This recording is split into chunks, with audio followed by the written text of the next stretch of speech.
Fédération des partis politiques membres de l'appel d'Angonje. Mesdames et messieurs, chers compatriotes, leaders et représentants des partis et mouvements politiques membres de l'appel d'Angonje, fidèles à notre engagement citoyen et à notre volonté de contribuer à écrire une page glorieuse de l'histoire de notre pays, nous avons consenti de répondre à l'appel au patriotisme pour concevoir et adopter une vision consensuelle du développement et de la démocratie pour renforcer les éléments qui fondent notre vivre ensemble encadrés par un dispositif institutionnel et juridique qui assure et garantit la justice sociale et l'égalité de tous devant la loi. Voilà les raisons civiques, morales et politiques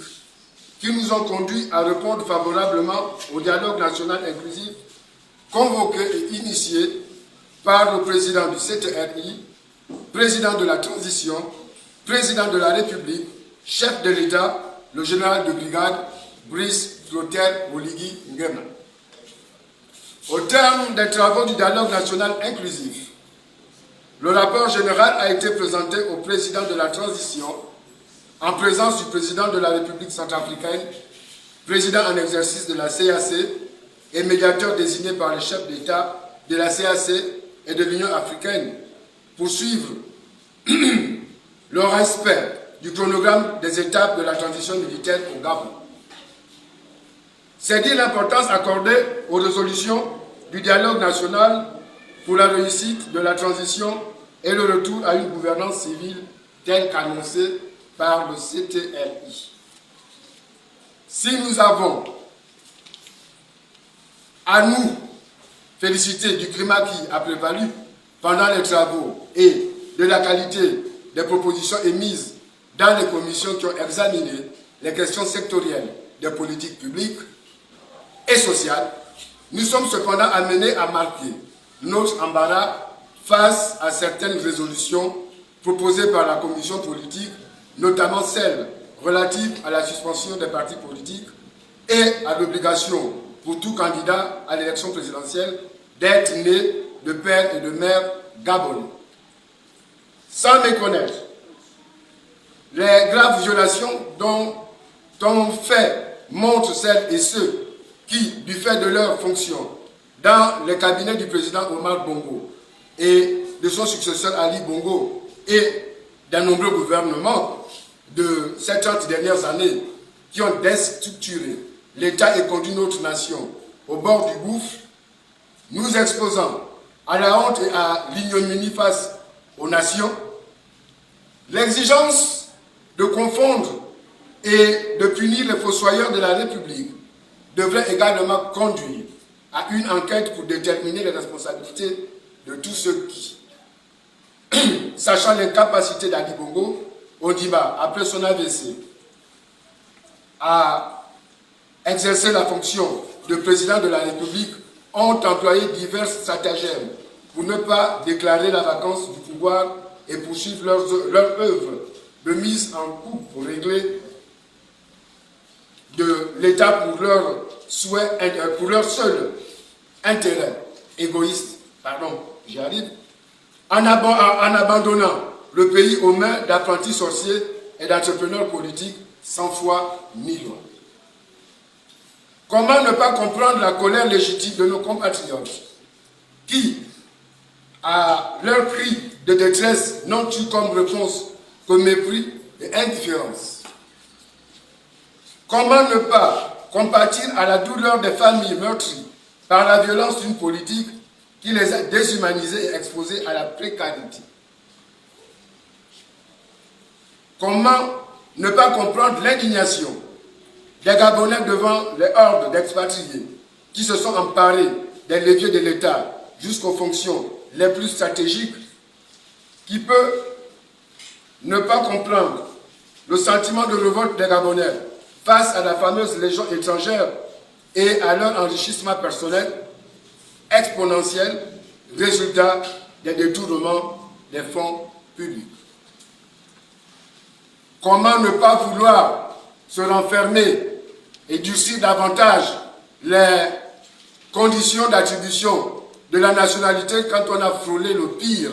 par des tentatives de substitution où le Gabonais était devenu étranger chez lui. Parce que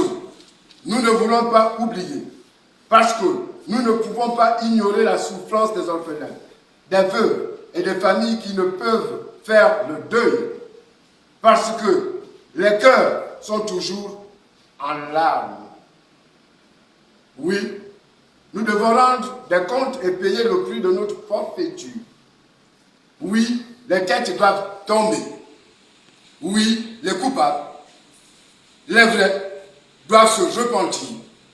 confesser leurs crimes et accepter le châtiment des hommes et celui de Dieu. Oui, les politiques par lâcheté et par cupidité se sont laissés compromettre et ont trahi la confiance du peuple en soutenant l'immoralité, en votant des lois qui détruisent les valeurs morales et familiales. Oui, la justice doit être rendue aux familles endeuillées et des réparations accordées aux victimes des incidents et violences post-électorales depuis l'élection présidentielle de 1993 jusqu'aux élections présidentielles de 2017. Oui, tous ceux qui ont par des procédures de justice contrefaites, tous ceux qui ont par des procédures de justice contrefaites, disais-je, contribué à commettre les hold-up électoraux, doivent rendre des comptes.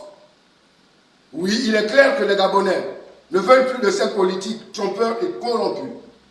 Oui, il est évident que nous ne pouvons pas non plus endosser la responsabilité de leur échec.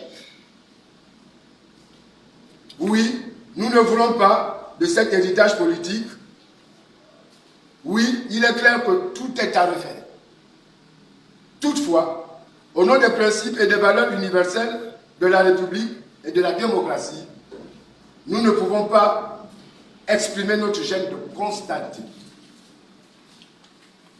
les amalgames et le glissement dangereux vers une sorte de mise à l'index de tous les acteurs politiques. Oui, nous devons tous payer, mais au prorata de nos fautes.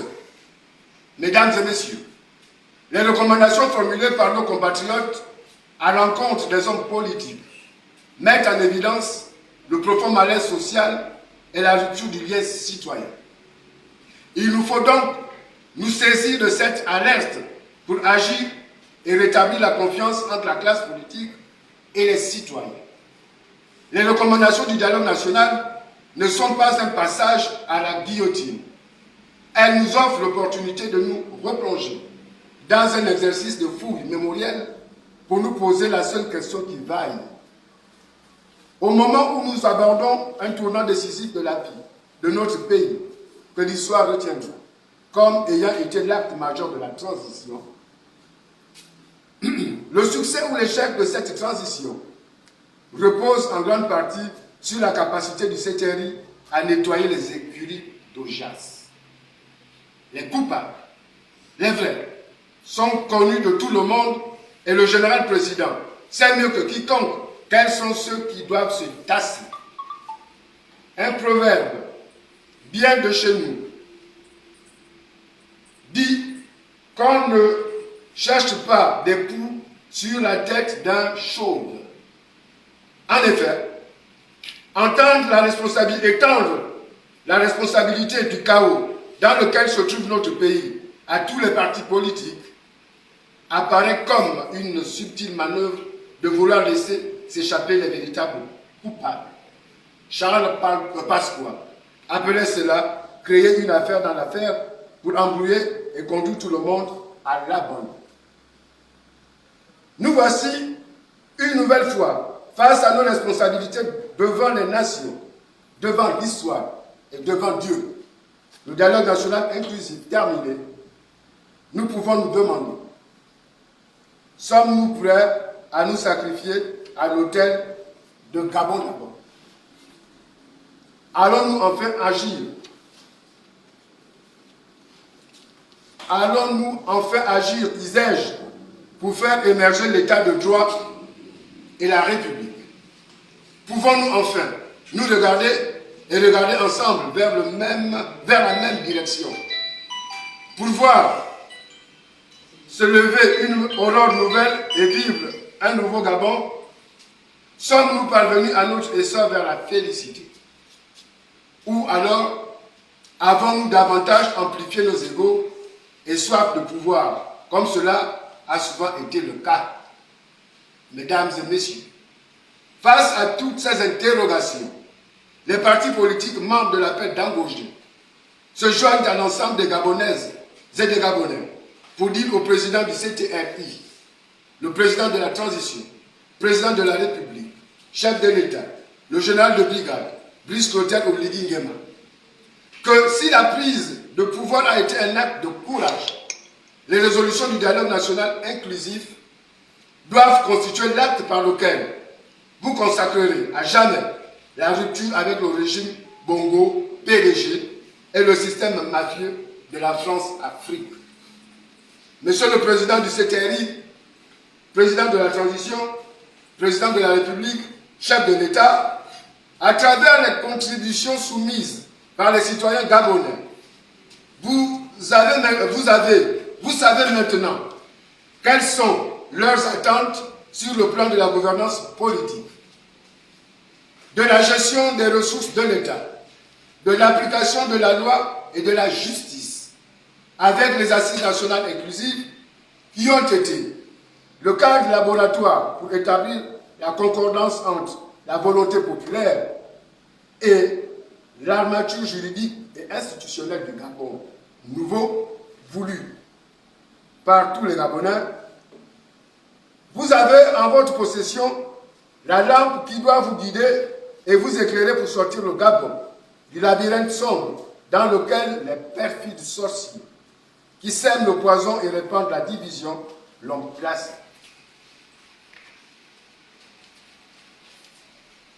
Que vous faut-il de plus? Les Gabonais, à travers leurs contributions citoyennes et les travaux du dialogue national inclusif, se sont doublement exprimés et souhaitent enfin que ce soit leur essor vers la félicité. Nul doute que passer à l'acte pour renverser le régime Bongo PDG exigeait bravoure et intrépidité. Assumer de satisfaire la volonté du peuple, voilà le vrai courage et le véritable coup de libération. Mesdames et messieurs, sans vouloir entretenir la polémique née à la suite des interprétations et commentaires divers sur les propositions soumises par la commission politique, nous osons espérer qu'elles ne serviront pas de prétexte pour ne pas renforcer la souveraineté du peuple et que la vie politique à travers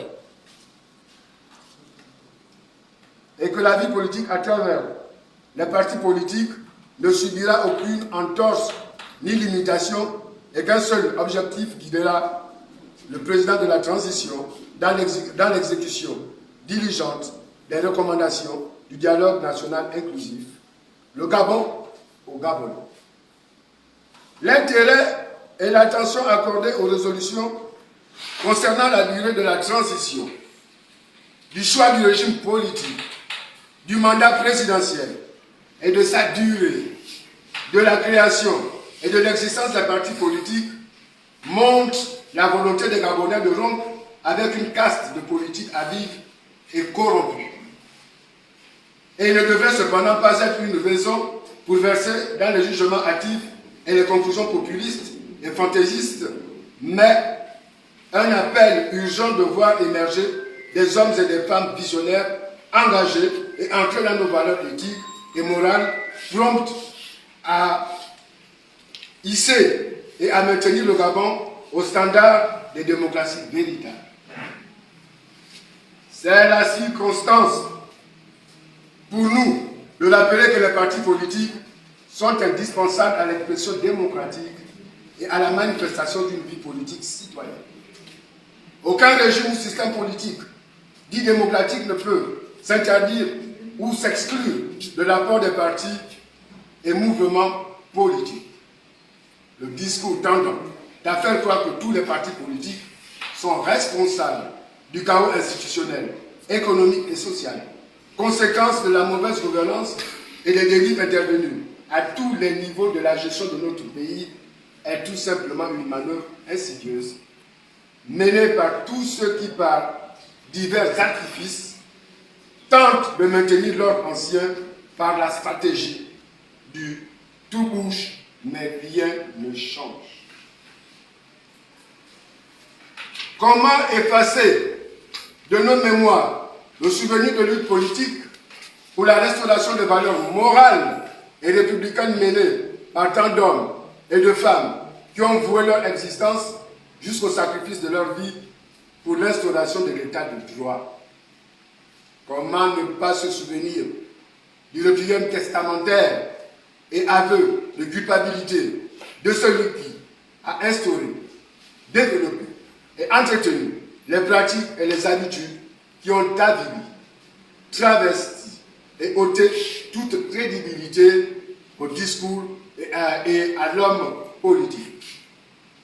qui s'entend venir sa fin, a dans une confession repentante reconnu que Dieu ne leur a pas donné le droit de faire du Gabon ce qu'ils en ont fait. Cette confession a tout son sens aujourd'hui et devrait être comprise comme une mise en garde solennelle que Dieu ne permettra à personne de faire du Gabon ce qu'il veut au détriment des Gabonais. Mesdames et messieurs, les partis membres de l'appel d'Angondji se positionnent résolument pour que les résolutions du dialogue national inclusif ne soient pas une énième entourloupe, un simple slogan pour distraire et éloigner les Gabonais de leur détermination de maîtriser leur destin national et de s'offrir les moyens de leur volonté de puissance.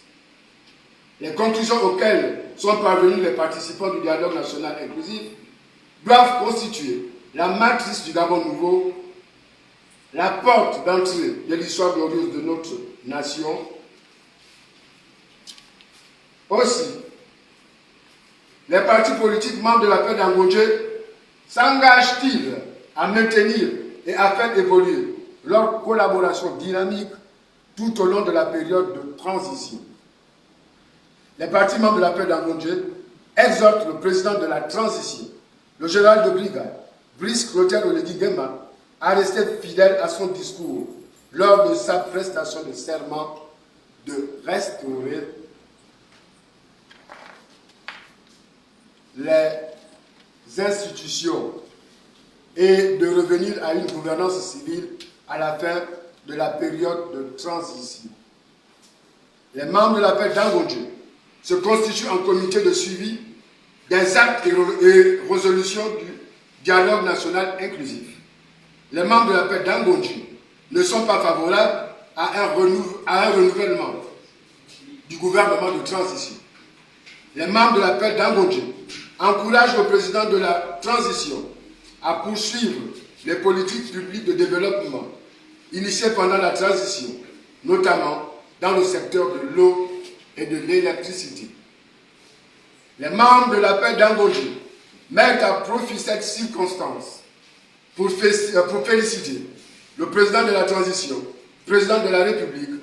pour avoir donné la reprise des concours dans les grandes écoles et l'avancement de l'âge d'accès à la fonction publique de 35 à 38 ans. Enfin, conscient que les propositions du dialogue national inclusif sont une aide déterminante à la mise en place du prochain cadre institutionnel et une indication des politiques publiques et sociales que notre pays doit impérativement appliquer, les partis membres de la paix d'Angondji souhaitent que le président de la transition, président de la République, chef de l'État, fidèle à son engagement de maintenir le dialogue avec les forces vives de la nation, accorde des audiences aux différents groupes politiques pour convenir du cadre qui entoure la proposition de suspension des partis politiques, résolument déterminés à assumer notre responsabilité d'acteurs politiques, œuvrant à la construction d'une nouvelle conscience citoyenne. Les partis membres de l'appel d'Angondji vont entreprendre une tournée nationale pour procéder à un rendu de résolution du dialogue national inclusif et à une reprécision du chronogramme des actes et enjeux politiques de la transition. Vu l'importance et la nécessité de former un front républicain contre toute initiative visant à ruiner les aspirations démocratiques du peuple gabonais, les partis politiques membres de la paix d'Ambodje appellent au rassemblement pour agir de concert et avancer dans le sens voulu par les Gabonais. Rappelons toutefois et à toute fin utile qu'il ne s'agit que des propositions émises par des compatriotes et qu'il revient au président de la transition, président de la République, chef de l'État et au gouvernement de la transition de convenir de la forme et du fond pour répondre au mieux aux attentes des citoyens gabonais et des acteurs politiques. Gageons de croire en la perspicacité de notre héros national. Nous ne saurons clore ce propos sans adresser nos félicitations à Madame la ministre en charge de l'organisation du dialogue national inclusif ainsi qu'à tous les membres du Bureau national pour leur disponibilité. Mesdames et messieurs, osons croire qu'une aurore nouvelle se lève et que c'est enfin l'essor de tous les Gabonais vers la félicité. Que Dieu bénisse le Gabon. Je vous remercie.